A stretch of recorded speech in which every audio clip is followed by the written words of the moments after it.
After a very experimental and quite heavy-going, almost impenetrable story opening the Cat's Cradle trilogy, the second series of books in the Virgin New Adventures of Doctor Who, TV Doctor Who script editor Andrew Cartmel was brought in as another TV writer to contribute to the range. While some may have believed that this would bring the tone of the series back to the McCoy era of the television show, nothing could be further from the truth, with the book here possibly the furthest away from televised Doctor Who that the books had gone so far. What's remarkable is how striking, original and high quality this book is. Welcome back to the Library of St John the Beheaded, a history of Doctor Who in prose, and this time we are looking at Cat's Cradle, Warhead by Andrew Cartmel.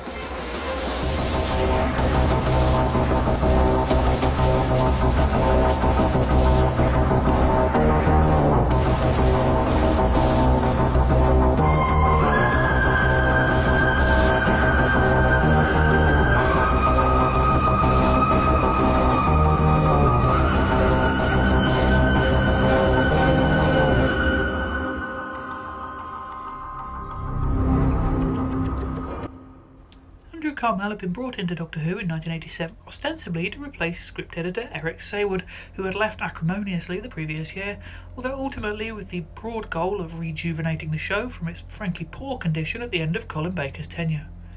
This was a role Cartmel was very happy to take on, and had the BBC and public not already given up on the show, he might well have single-handedly saved it from the sword of Damocles hanging over its head. While perhaps best remembered for instigating the Cartmel master plan, the script editor's biggest impact was seen in the writers. Out went the tired old hacks who'd been churning out scripts since the 1960s, replaced by a group of 20-somethings who had things to say. The politics, the anger, the vital energy that percolates through the McCoy era, a run of stories populated by thinly veiled Thatcher allegories, Nazis and disaffected youth abandoned by society, comes from Cartmel and his choice of writers. His other major decision was to return the Doctor to his roots, abandoning all the extensive lore and continuity that had made the Saward and Levine era so stodgy and inaccessible. Russell T Davies, please take note. And return to the mysterious, aloof, occasionally untrustworthy character otherwise unseen since William Hartnell's first series. Cartmel never wrote a story for the TV series, but given the chance to pen his own Who story for the VNAs, he took all of those ideas and doubled down on them, or tripled down. Actually, he probably quadrupled down on them. In fact, if you'll indulge me for a second, well, you get the idea. After the fantasy and surrealism of the previous couple of books, Warhead's opening is refreshingly down to earth. Brody, a 5-year-old boy, wants to smash a surveillance camera at the gates of a company who are destroying a nearby forest. He misses, but soon finds himself aided by the Doctor, who helps him make a slingshot to fire stones at the camera. This prologue is an excellent use of the format. In many ways it sums up all the themes of the book. Cartmel's angry anarchist streak, the Doctor at his most mysterious and also his most manipulative, getting a child to do his work, ecological damage by humanity, and a real eye for detail in the language used. A beetle was crawling across a dusty waffle iron tread surface on the big tyre.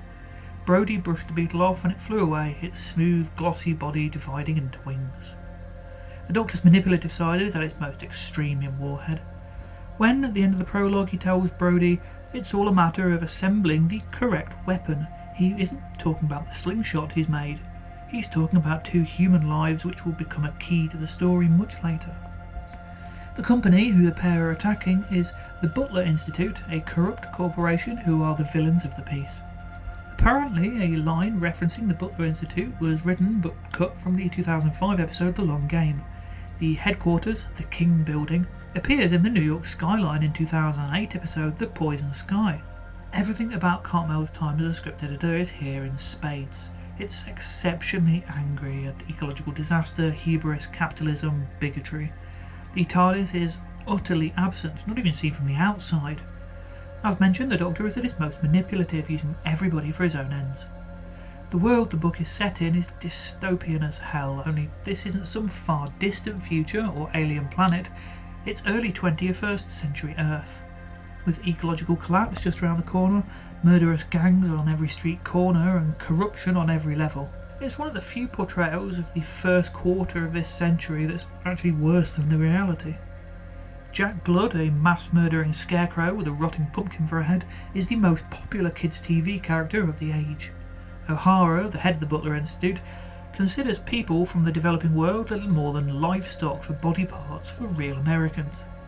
The Doctor looks for a keen, young, open mind by writing a story about his home for a paranormal zine, as he's looking for young people who are adopting new belief systems, a blend of ecological activism with older ways of thinking. Cartmel is perhaps channeling a little of his own goals as a writer here, the hope of sparking a flame in the minds of young potential radicals. It's a shame Doctor Who had very little in the way of a younger audience during his time. The Seventh Doctor is the first time the character is portrayed as dark in the sense of him being beyond comprehension, of questionable motives, seeing himself above the ordinary person. This is something that's survived through to today. It permeates the new series, present through every version of the Doctor since, right through to Ncuti Gatwa's second series in the role. The idea is largely Cartmel's and comes to the fore here like never before. In Warhead, it's pretty much all we see of him. He turns up in Ace's friend Shriela's hospital room to ask her to use her acclaimed journalistic credentials to publish disinformation, her final article written by the Doctor in her style to be used as propaganda and sent to her publisher hours before she dies.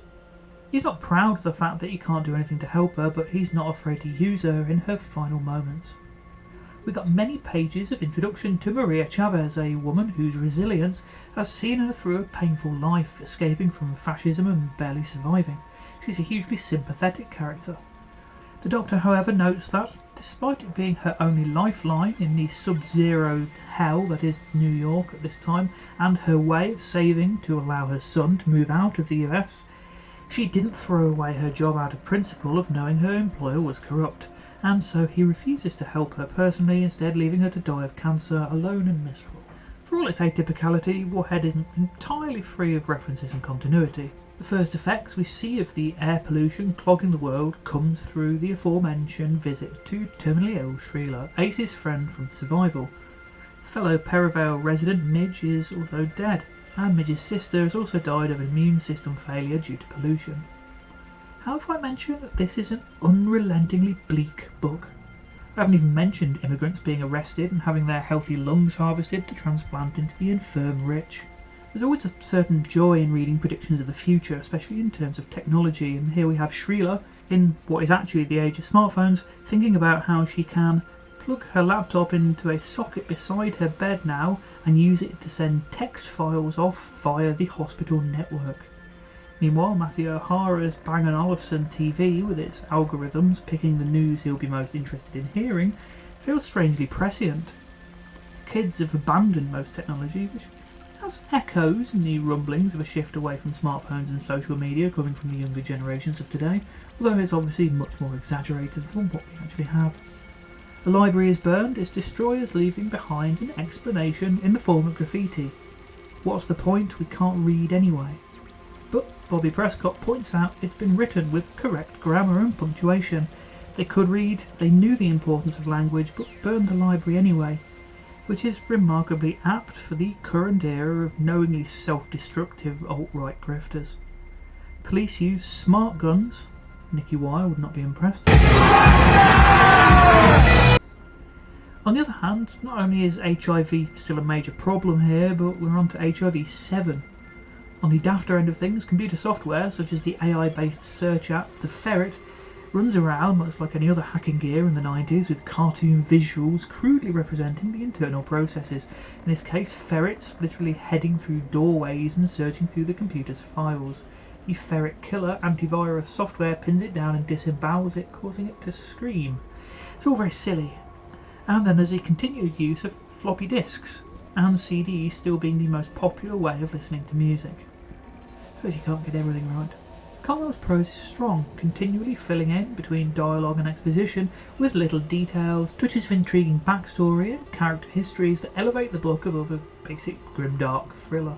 It's not quite Paul Cornell level of fluid effortlessness, but it reads well. The exceptionally heavy-going subject matter might stop it being described as unputdownable, but it's enjoyable to read on a sentence-by-sentence, paragraph-by-paragraph level, which immediately elevates it above its predecessor. which isn't to say it's flawless. The opening of the book in particular is overwhelming, with an enormous number of characters thrown at the reader in close succession. 5 in the second chapter alone, with another in the opening sentence of the third. About 3/4 of the way through, there's a lengthy action sequence which isn't much fun to trudge through at all, especially as it's almost entirely about characters we haven't really met and barely know. There's a brief moment where Maria Chavez is described as coloured. Cartmel almost certainly doesn't have a racist bone in his body, but I wonder if this is intended to reflect attitudes of the time, or if it's a suggestion of more bigoted views becoming accepted once again in the 21st century.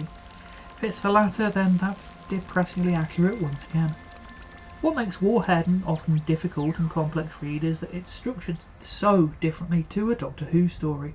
We witness events from an array of different characters, all very human, all flawed in very different ways, with whom the Doctor and Ace occasionally appear and interact. There's no traditional A story and B story, the Doctor and companion paired off each with a group of rebels and corrupt leader, but instead a dozen individual tales, some brief encounters, others winding throughout the book, bringing together the worldviews of cleaners, children, corrupt businessmen, police, mercenaries, terrorists, drug dealers, curious teenagers.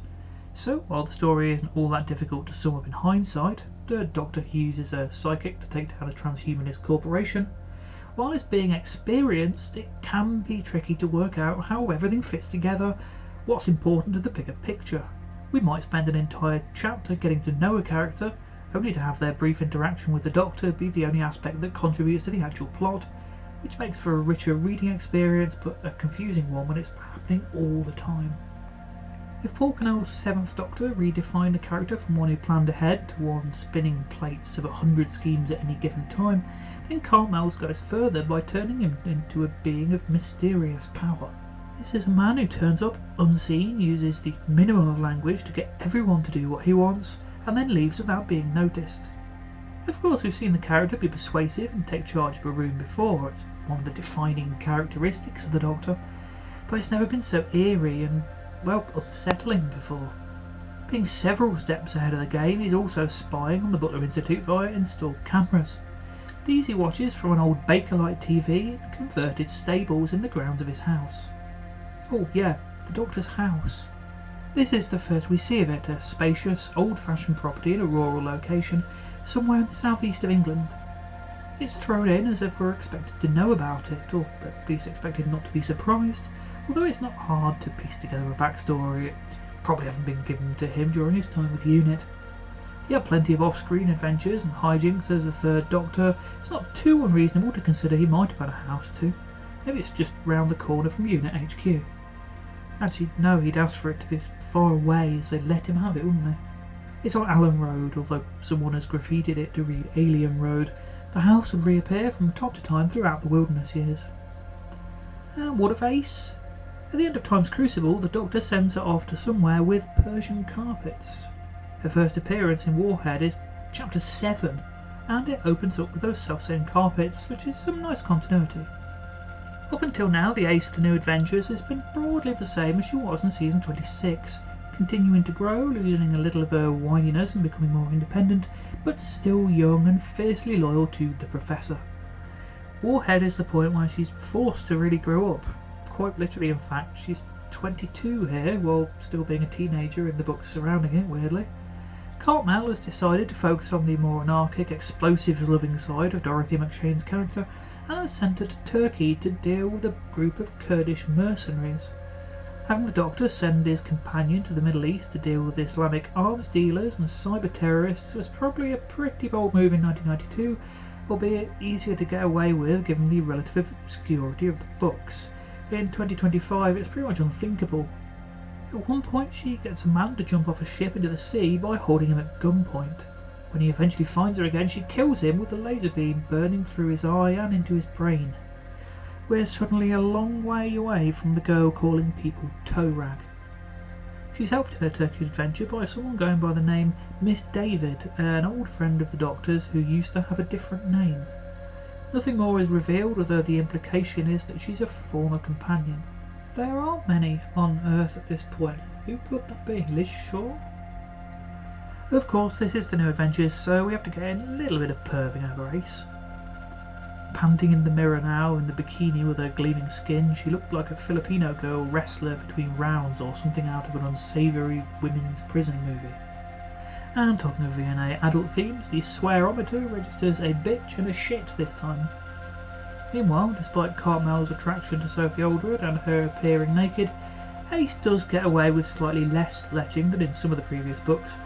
Only really Vincent tries to touch her breasts when he's half conscious, and he gets a smack in return for it. Anyway, Warhead, what's the story here? It's not actually until about a third of the way through the book that we actually get a hint of what's going on.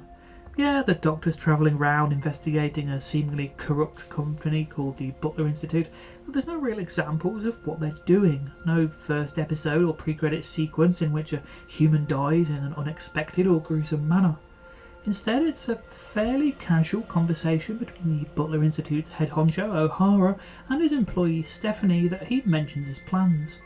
With the world on the verge of ecological collapse, O'Hara figures the only way forward is to digitise human beings and let them exist inside computers. As computers. It's not the most original plot, it's kind of Cyberpunk 101 really, and I wouldn't be surprised if Musk is researching how to do it as I make this video. Of course, it would only be the rich and powerful who get this treatment. The rest of us would be left to survive in the quickly perishing real world. O'Hara promises his wife that eventually everybody would be offered the same opportunity. We are not meant to believe him. Even if he believes in himself at this moment, we all know where this is going. He probably does too. Otherwise, he would have made that promise to his wife while she was still alive. We don't get to see much of this actually happening. There's talk of successful pilot schemes, but the only digitised mind to play a part in the plot is that of McIlveen, a dead cop whose personality is uploaded to his former partner's gun, which is a bit strange. Halfway through the book we meet Justine and her dog Sammy. Given how important she'll be to this book and future ones, it's surprising how late she's introduced here. She's investigating the Allen Roadhouse trespassing. At the same time, Ace has returned from Turkey with her prize, a cryogenically frozen teenager called Vincent, one with immensely dangerous powers of psychic amplification. Justine and Vincent, almost exactly 2/3 of the way into the book, and our two main characters meet. Because this is kind of a story about them. The main action happens in New York near the end. By the time they arrive, Vincent is clearly enamoured with Justine, and it seems that she returns those feelings, at least somewhat. They kiss, and then she renders him unconscious to be picked up for body parts by the Butler Institute and kills herself. So much for our lead characters. Thankfully it's just a drug that puts the body into a state similar to death. Imagine the surprise of the poor bloody morgue attendant when you come out of your trance on a trolley. It's very prescient, giving the 8th Doctor's regeneration in a few years. And this drug was bought from a dealer and drug maker, Mrs. Woodcott, an old lady who will reappear in later books. We find this out during an hallucinogenic flashback experienced by Justine, her interactions with Mrs. Woodcott happening as grey policemen do a striptease and suck blood from a punk girl. This was her way into the Butler Institute. She and Vincent are reunited on the mountain first seen in the book's prologue, in a showdown between O'Hara and a couple of his staff, the cops and their sentient gun, the Doctor and Ace, and the two teens. It's a neat confrontation with all characters having a role to play. When Vincent and Justine finally embrace, their relief and joy overpowers any rage, and their usefulness as a weapon disappears. It's only when O'Hara, with all his cold, dispassionate hatred of the living body, gets his hand on Vincent that things finally happen, with a wonderfully detailed description of the entire Butler Institute being turned to ice by a psychic storm, O'Hara's emotions amplified dramatically by Vincent. With the project destroyed, O'Hara's backers make the executive decision to start pumping their money into a global clean-up, on the grounds that it'll help them survive and they'll profit from the technology. After the cynicism of the rest of the book, this optimistic end feels a little too neat for my taste, but it's a small gripe.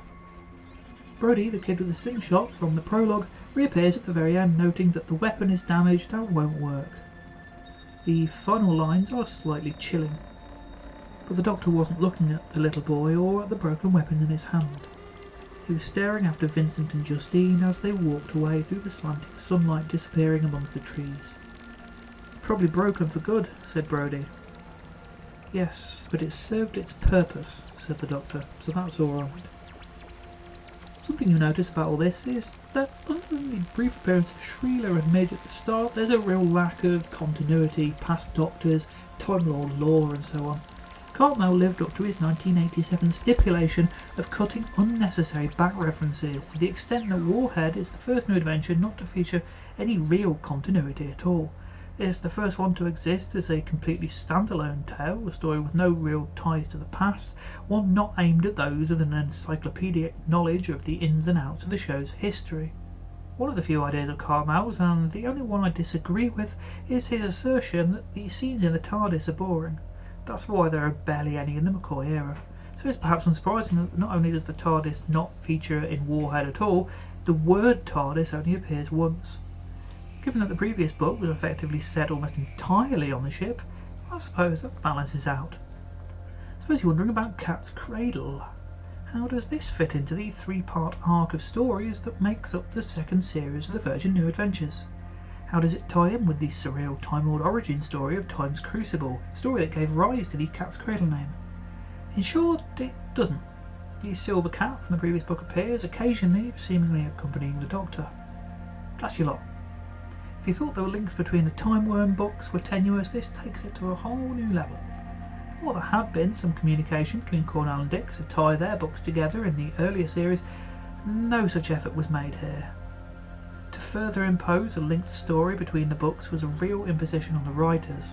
Cartmel on hating series there. The links between the novels were tenuous and feeble. Indeed, he was even unhappy with Cat's Cradle being added to the title. I deeply resent that Peter changed the title. He might be being a little precious, but it's hard to disagree with him really. As you can probably tell, I like Warhead. I actually really like Warhead. It's a very strong book, only the second new adventure to be genuinely beautifully written, although unlike Time Worm Revelation, the quality here is in the form of so many wonderfully observed details and rich world building. It's an incredibly bleak and angry book set in a depressingly prescient and brilliantly drawn world of an early 21st century being destroyed by hyper-capitalism, bigotry and ecological destruction. Yet it never preaches. It's clear what Cartmel thinks and wants you to think, but he still leaves the reader to draw their own conclusions. It's also a globe-trotting action adventure with an unusually large range of three-dimensional characters and very few red shirts. That said, when I first read Warhead, I absolutely hated it. For one simple reason, it's not really a Doctor Who book. With its relentlessly bleak, almost misanthropic view of the world and its cold, clinical, uncaring portrayal of the Doctor, there's none of the whimsical Britishness and off-kilter strangeness of the best of Doctor Who. Cartmel wasn't a Doctor Who fan, which made him the perfect person to rescue the show from the mire of fanwank it had sunk into by 1987, but freed from the expectation of having Sylvester McCoy and Sophie Aldred front and centre on the screen. Instead, he writes a dystopian fiction with an enormous cast of characters, two of whom happen to be the Doctor and Ace. Yes, ultimately they're the ones pulling the strings, but we spend as much time with Stephanie, Mancuso, Breen and Justine as the story's ostensible leads, and get much more insight into their minds. So is it a good Doctor Who novel? Probably not, no, unless you're hoping for something that doesn't feel like Doctor Who. Is it a good novel? Absolutely. It's powerful and memorable and brilliantly written. It fits in with the late 80s and early 90s cyberpunk ethos, existing somewhere at the meeting point of Neuromancer and Judge Dredd, minus the latter's humour. Cartmel will go on to write Judge Dredd comics in the 90s. He'd also go on to write two more Virgin New Adventures, Warlock and Warchild. You won't be surprised to hear that these are sequels to Warhead. Favourite quotes? Maria knew a scam when she saw one. Local development meant that the homeboys got to stay at home forever. You could see the rest of the world on your TV set. If you stepped outside your neighbourhood, you'd get a bullet or a dog or a ground-to-ground missile that floated like a ghost and thought carefully about where its target went. Cardboard shelters built in doorways where the homeless slept standing upright. Dirt that settled, stinging into your eyes and gathered on the hands and bridge of your nose where the breathing masks stopped. Dogs lying panting under parked cars trying to get enough air to breathe. Thin cats with fat tumours on their faces prowling on the stoops and in the alleys. It just gives you an idea of how utterly grim this book is. Oh, and before we go, here's a weird bit of trivia for you. The Doctor apparently reads the Daily Mirror. Next time on the Library of St John the Beheaded, the Cat's Cradle trilogy closes with a final part about as eagerly expected as a 2020's Russell T Davies season finale. Join me for that when I take a look at Cat's Cradle Witchmark very soon. In the meantime, drop me a comment below. I'd love to know your thoughts on this book. Also, like, subscribe, all the usual buttons, and I hope you join me next time.